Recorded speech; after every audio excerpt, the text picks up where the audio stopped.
C'est historique, 6 ans après la construction de ce groupe, les Dogs valident leur billet pour la D1.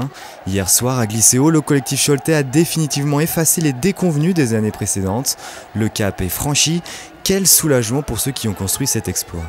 On l'attend depuis maintenant 6 ans, on a raté 2 fois l'opportunité, là on a réussi. Puis je remercie encore tout le monde, l'équipe, le staff, enfin voilà, grosse bise à tout le monde. Merci. Ouais, c'est un immense soulagement et puis l'aboutissement de 6 ans de travail, donc c'est super quoi. Il était écrit que les Dogs ne pourraient y arriver sans souffrance. Samedi 30 mars, en terre chambérienne, les Dogs tombent sur un os, défaite d'1 point, 6-5.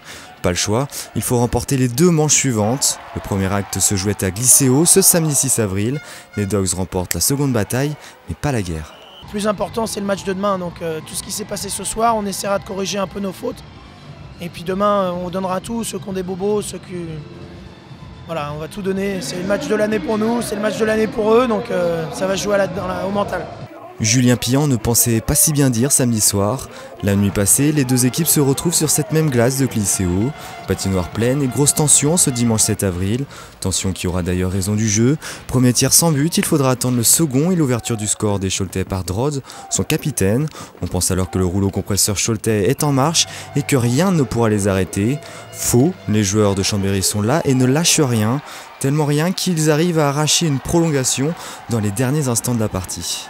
Je pense qu'on s'est mis à douter, à se poser des questions.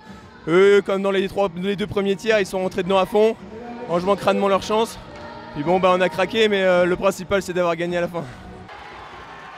Pour gagner, les Choletais doivent donc passer par les prolongations, puis les pénaltys.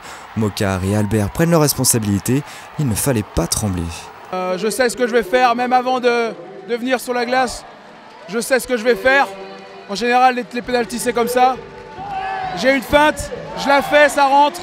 Et puis là, voilà, maintenant c'est que du bonheur. La fin donc d'une malédiction, Cholet gagne sa demi-finale au forceps. Chambéry peut lui être fier de sa prestation, il a sérieusement inquiété les favoris. Ça s'est joué à la pièce, Chambéry a vraiment pas démérité. Ils ont fait un gros match, ils nous ont vraiment mis en difficulté. Au premier tiers, c'est eux qui dominaient et puis au deuxième tiers, on a réussi à être efficace. Un super match de hockey, 2 belles équipes qui se livrent un combat jusqu'au dernier pénalty, la dernière seconde. Moi j'ai une équipe fantastique avec de la fierté et du courage.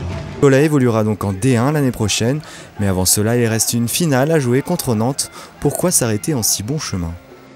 Alors c'est vrai que si on pouvait mettre la cerise sur le gâteau, ce serait vachement bien. Puis en tout cas, j'invite le public choletais à venir d'abord féliciter l'équipe, puis à venir assister à un grand match de hockey parce que Nantes est vraiment une très belle équipe et il y aura encore du beau spectacle à Glisséo, c'est certain.